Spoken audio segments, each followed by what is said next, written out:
Good morning, শুভ রথযাত্রা সকলকে। আজ সেই এক বছর ধরে প্রতীক্ষায় থাকা সুন্দর একটা দিন, যার জন্য এত কিছুর আয়োজন। আজ রথযাত্রা মহোৎসব, ভগবান জগন্নাথ দেবের দিন। আজ তোমাদের সাথে আমার এবছরের রথযাত্রা উদযাপনের কিছু মুহূর্ত আর কিছু ঝলক শেয়ার করব। তো চলো।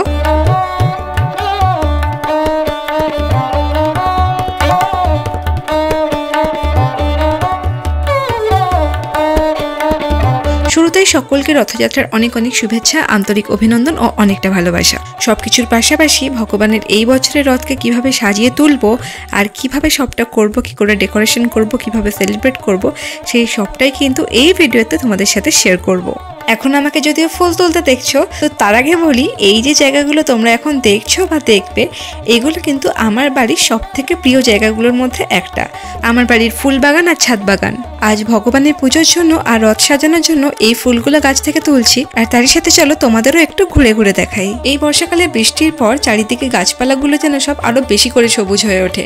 গাছপালা, ফুল সবকিছু যেন নতুন করে নতুন ভাবে প্রাণ ফিরে পায়। এদিকে দেখো, আজ কিন্তু সারা দিনটাই এরকমই মেঘলা ওয়েদার। একবার করে বৃষ্টি হচ্ছে, আবার থেমে থেমে যাচ্ছে। হালকা এরকম ঝিরিঝিরি বৃষ্টির মধ্যে যখন একটু ঠান্ডা ঠান্ডা হাওয়া দিচ্ছে, এরকম ঘুরে ঘুরে বাগান থেকে নিজের হাতে করে নানান রকম ফুল বেছে বেছে ভগবানের জন্য তোলা, এটা কিন্তু একটা অন্য রকমের অনুভূতি। আর সত্যি বলতে কি জানো, এই জায়গাগুলো কিন্তু আমার ভীষণই পছন্দের। কারণ এখানে এসে কিছুক্ষণ সময় কাটালেই মনে হয় আমি যেন কোনো একটা ঠান্ডা শীতল মেঘময় প্রকৃতির মাঝখানে কোনো একটা ছোট্ট হিল স্টেশনের মধ্যে আছি। বিশ্বাস করো, ঠিক এরকমই একটা ফিল হয়, সে সকালেই আসি বা বিকেল। আর তারই মধ্যে এখানে কিন্তু সারাদিন ধরেই বিভিন্ন সময় বিভিন্ন ধরনের নতুন নতুন রং বেরঙের পাখি আসে, আর তাদের সুন্দর মিষ্টি সুরেলা মৃদু কণ্ঠস্বর মাঝে মাঝে তো সত্যিই মনে হয় যেন পুরো একটা লোকালয় থেকে বহির্ভূত কোনো একটা নির্জন নিরালায় রয়েছি। যাই হোক, এদিক ওদিক করে ঘুরে ঘুরে কিছু কিছু প্রয়োজন মতো ফুল কালেক্ট করে নিয়েছি। এরপর বসলাম রথটাকে সাজাতে।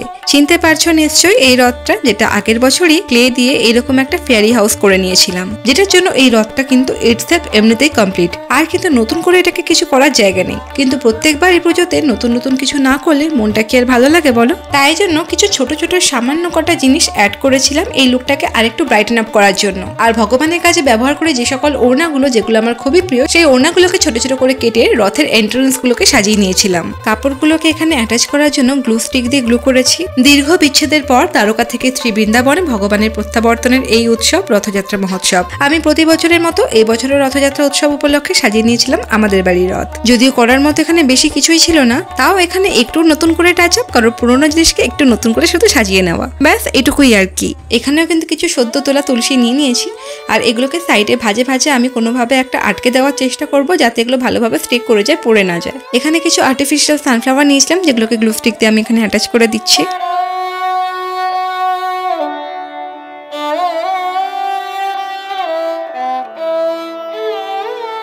আর এতক্ষণ ঘুরে ঘুরে যে ফুলগুলো তুললাম, সেগুলো দিয়ে সামান্য কিছু ডেকোরেশন করে নেব। জগন্নাথ, যিনি জগতের নাথ, যিনি সকল জীবের পালনকর্তা, তিনি এতই কৃপাময় যে রথযাত্রা উৎসবের মাধ্যমেই তিনি স্বয়ং শ্রীমন্দির থেকে বেরিয়ে এসে সকলকে কৃপা প্রদান করেন এবং দর্শন দেন। আমাদের মধ্যে অনেকেই আছে যারা নানা কারণে ত্রিমন্দিরে প্রবেশ করতে পারেন না বা ভগবানকে দর্শন করতে পারে না, কিন্তু আমাদের ভগবান ভক্তবৎসল, তিনি কিন্তু তার ভক্তকে না দেখে একেবারে থাকতে পারেন না। তাই তিনি স্বয়ং মন্দির ছেড়ে বেরিয়ে আসেন, রথে উপবেশন করেন এবং আমাদের সকলকে দর্শন দেন, যেখানে যে কেউ এসে ভগবানকে দর্শন করতে পারবে, কেউ বাদ যায় না। তোমরা কি জানো, জগন্নাথ দেবের এই যে রথ, যেটি 206টি কাঠ দ্বারা নির্মিত হয়, আর এই রথে টোটাল 16টা চাকা থাকে। একটু ভালো করে ভেবে দেখলে দেখবে এই সবকিছুর সাথে কিন্তু আমাদের জীবনের একটা গভীর সম্পর্ক রয়েছে, একটা যোগসূত্র বলতে পারো। কিভাবে?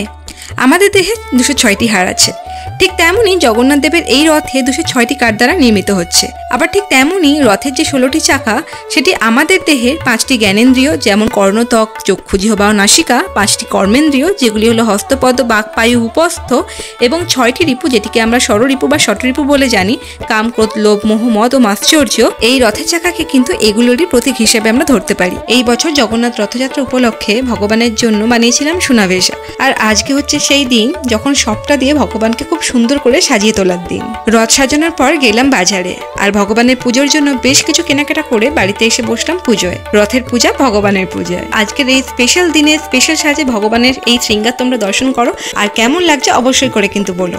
সদং বোধিবাসং গলত পুষ্পহাসং জগৎ সন্নিবাসং সতাদিত্যবাসং गदा चक्रशस्त्रं लसत्पीतवस्त्रं हसच्चारुभक्तं भजेऽहं।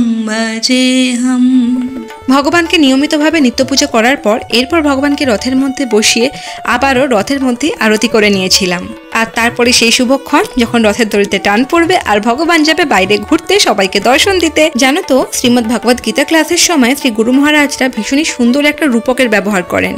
আমাদের সম্পূর্ণ দেহের সাথে এই রথকে খুব সুন্দর করে ওনারা তুলনা করেন, যেখানে এই রথ হলো আমাদের শরীর, যা এই পৃথিবীতে আমাদের বহন করে নিয়ে চলে, অর্থাৎ আমাদের দেহ যা আমাদেরকে বহন করে নিয়ে চলছে। রথের যে সমস্ত ঘোড়াগুলি থাকে সেগুলি হচ্ছে আমাদের ইন্দ্রিয়, যেগুলি সবসময় সুখের দিকে আকৃষ্ট হয়, সুখের দিকে ধাবমান হয়। রথের সারথি হচ্ছে মন, যা ঘোড়াগুলিকে নিয়ন্ত্রণ করার ক্ষমতা রাখে। অর্থাৎ এই মন দ্বারাই কিন্তু সকল ইন্দ্রিয়গুলোকে সংযত করে সঠিক সিদ্ধান্ত নেওয়া যায়। আর লাগাম হলো এই বুদ্ধি, যা মনকে সঠিক পথে চালিত করে। আর রথের যাত্রী যেটা হচ্ছে আমরা, অর্থাৎ আত্মা, যার মূল উদ্দেশ্য হচ্ছে ভগবানকে জানা, পরমাত্মার সান্নিধ্য লাভ করা। ঈশ্বর পরমা কৃষ্ণ সচ্চিদানন্দ বিগ্রহ অনাদির আদি গোবিন্দ সর্বকারণ কারণম। সেই পরমেশ্বর, সেই ঈশ্বর যিনি সকল কারণের পরম কারণ, যিনি সচ্চিদানন্দ, অর্থাৎ ভগবান শ্রীকৃষ্ণকে জানা। এই রূপকের মাধ্যমে কিন্তু আমরা বুঝতে পারি খুব সহজেই যে মন যদি সঠিক পথে চালিত না হয় তবে কিন্তু আমরা ইন্দ্রিয় দ্বারা প্রভাবিত হয়ে বিভ্রান্ত হয়ে যেতে পারি। আর ঠিক এই কারণেই আমাদের প্রত্যেকের উচিত বুদ্ধি দ্বারা নিজের মনকে নিয়ন্ত্রণ করা।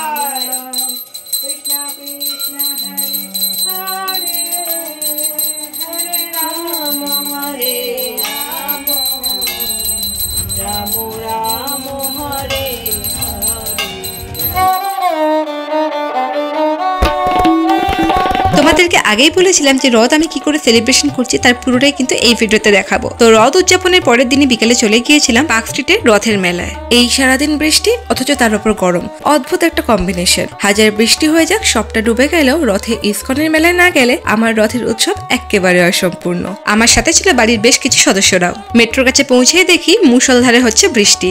কিছুক্ষণ অপেক্ষা করার পর বৃষ্টি থামতেই আবারও হাঁটা দিয়ে রওনা দেওয়া শুরু করলাম মিনি মায়াপুরের দিকে, পার্ক স্ট্রিটের ইসকনের রথযাত্রা গুন্ডিচা শ্রীক্ষেত্র দর্শনে, যা প্রতিবারই এই পার্ক স্ট্রিটে সেলিব্রেট করা হয়। আমাদের কলকাতা ইসকন, যেটি মিন্টু পার্কে রয়েছে, সেখানে ভগবান শ্রী জগন্নাথদেব এখানেই থাকে রথের এই এক সপ্তাহ।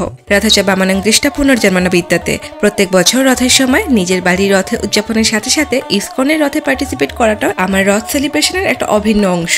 ঠিক এই দিনগুলোর জন্য সারাটা বছর অপেক্ষা করে থাকতে হয়। গুন্ডিচা ডান্স ফেস্টিভ্যাল, মহাপ্রসাদ, রথ পরিক্রমণ, নাম সংকীর্তন, গো সেবা, একসাথে অনেক অনেক ভক্তের সমাগম, আর সর্বোপরি দ্বারক ব্রহ্ম শ্রী ভগবান জগন্নাথ দেবের দর্শন। এই যেন এক পরিপূর্ণ ঐশ্বরিক তৃপ্তি, যা সবটা মিলিয়ে মন ছুঁয়ে যায়, যেন এক অভিন্ন মায়াপুর। এখানে এলেই ঠিক সেই ফিলটা যেন প্রত্যেক বছর পাই।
দেখো ফাইনালি কিন্তু ভগবানের দর্শন করছি, তোমাদেরকেও আমি তার সাথে দর্শন করাচ্ছি, তোমরাও দর্শন করে নাও।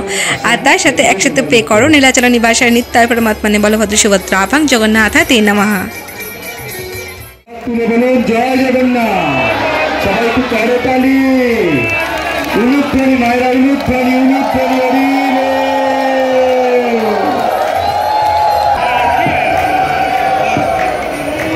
জয় জগন্নাথ। এদিন ছিল প্রচন্ড ভিড়, আর সত্যি বলতে কি এখানকার পরিবেশটাই কিন্তু একদম অন্যরকম। এদিকে বাইরের অ্যাটমসফিয়ারটা তোমরা একবার দেখো, নীল আকাশ, সবে সূর্য অস্ত যাচ্ছে, একই সাথে মন্দিরের ঠিক উপর দিকে দেখো ছোট্ট একটা অর্ধচন্দ্র। ভীষণই সুন্দর একটা রিফ্রেশিং পরিবেশ। এই বছরের মন্দিরের স্ট্রাকচার আর প্যাটার্নটা কিন্তু দেখো পুরীর ঠিক জগন্নাথ মন্দিরের আদলেই করা হয়েছে, আর সত্যি ভীষণই সুন্দর দেখতে লাগছে।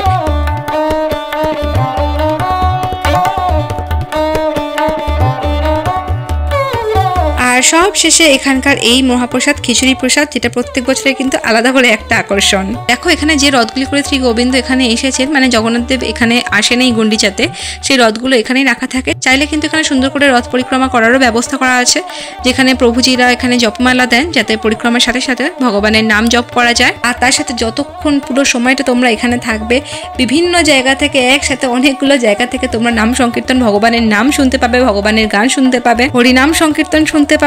আর এবারে পরম প্রাপ্তি শ্রী গুরু আচার্য শ্রীমৎ জয়পতাকা স্বামী গুরু মহারাজের দর্শন পেয়েছি।